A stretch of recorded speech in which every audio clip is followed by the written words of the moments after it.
Ito si Rick, at sa susunod na 30 araw puro fast food lang ang kakainin niya. Burger, fries, pizza, at soda. Parang panaginip lang ito para sa kanya at ngumiti siya, iniisip na magiging madali at kasiya siya ito.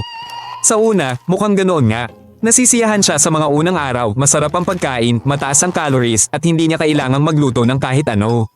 Tiwala si Rick na hindi magiging mahirap ang eksperimentong ito at sinusubo niya ang mga burger ng sunod-sunod hanggang sa tila walang katapusan ng pagmamadali sa pagkain.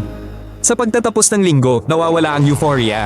Bumibigat ang kanyang tiyan, sumisiklab ang heartburn at inaantok siya pagkatapos ng bawat pagkain. Sa labas, halos walang pagbabago, ngunit sa loob, sobra na ang kanyang katawan. Nagsisimulang maipan ang taba. Nabubuo ang mga unang deposito sa mga dingding ng kanyang mga daluyan ng dugo at lumapot ang kanyang dugo. Ang mga prosesong ito ay hindi nakikita ng hubad na mata, ngunit ang mga ito mismo ang naghahanda sa kanya para sa mga sakit sa puso at vascular sa hinaharap. Nang tumingin muli si Rick sa salamin, halos wala siyang nakitang pagkakaiba. Maaaring medyo malangis ang kanyang balat at hindi gaanong masigla ang kanyang ekspresyon, ngunit sa pangkalahatan, pareho lang ang lahat. Nakangiti siya at nananatiling kumbinsido na ang isang buwang pagkain sa fast food ay madali lang.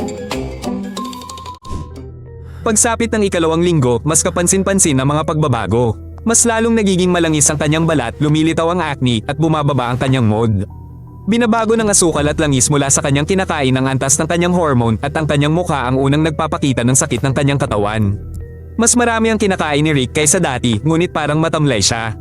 Masyado siyang kumakain ng calories, ngunit empty calories ang mga ito. Kulang siya sa mga bitamina at mineral at hindi nakakakuha ng enerhiya ang kanyang katawan para gumana ng maayos.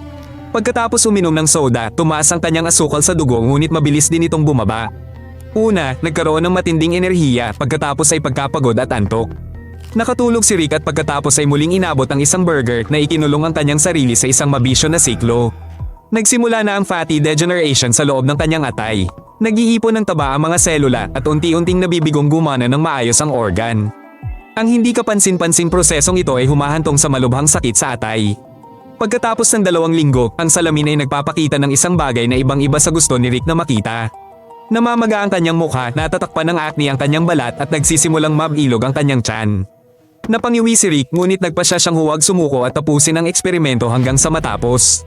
Gumugol siya ng maraming oras sa inidoro ngunit walang lumalabas na pagkain. Halos walang fiber ang fast food at lumalala ang kanyang pagdumi. Nagdudulot ito ng paninigas ng dumi at patuloy na pakiramdam ng bigat.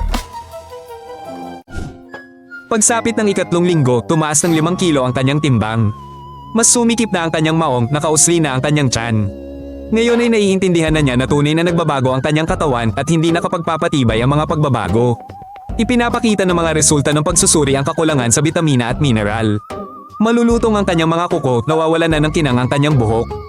Kabalintunaan, sa napakaraming pagkain, ang katawan ay nakakaranas ng tunay na kakulangan sa bitamina. Ang eksperimento ay nagsisimulang magmukhang isang kasino. Sa simula, may mga panalo, lasa at kasiyahan.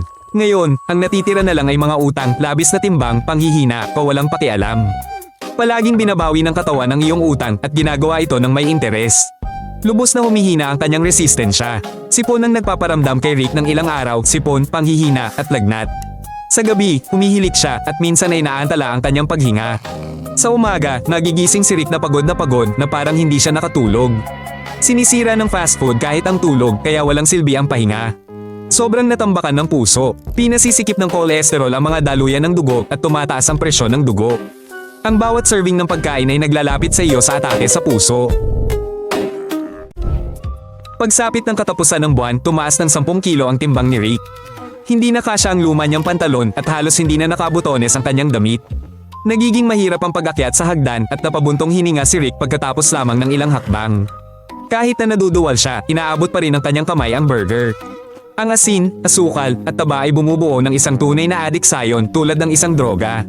Ang utak ay humihingi ng isa pang dosis ng kasiyahan kahit na tumututol ang katawan. Ang pera rin ay nawawala. Sa loob ng isang buwan, mas malaki ang nagastos ni Rick sa pagkain kaysa dati. Ang ilusyon na mas mura ang fast food ay nadudurog kapag ang isang bundok ng mga resibo ay nasa malapit. Tumanda na ang kanyang mukha, ang kanyang balat ay naging kulay abo at malambot. May mga bag sa ilalim ng kanyang mga mata at ang kanyang mga titig ay pagod. Ang kanyang katawan ay nawasak mula sa loob at ang 30 araw ng fast food ay nagawa na ang karaniwang nangyayari sa paglipas ng mga taon. Ang apartment ay nababalot ng amoy ng pritong mantika at murang mga sarsa. Ang pawis ay naging maasim at hindi ka nais-nais, ang kanyang katawan ay naglalabas ng mga dumi. Tiningnan ni Rick ang kanyang refleksyon sa salamin ng may pandidiri. Ang kanyang tiyan ay nakayuko, ang kanyang mukha ay malambot. Ayaw na niyang kumain pero ayaw pa rin mawala ng adiksayon.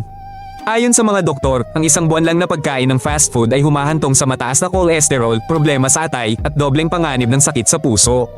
At kung magpapatuloy pa si Rick ng 6 na buwan, ang kanyang labis na katabaan ay hindi na mababawi at ang kanyang atay ay mabibigo. Ang isang taon ng pagkain ng burger ay magiging isang koleksyon ng mga malalang sakit mula sa diabetes hanggang sa atake sa puso. Sundan si Rick at huwag nang ulitin ang kanyang mga pagkakamali.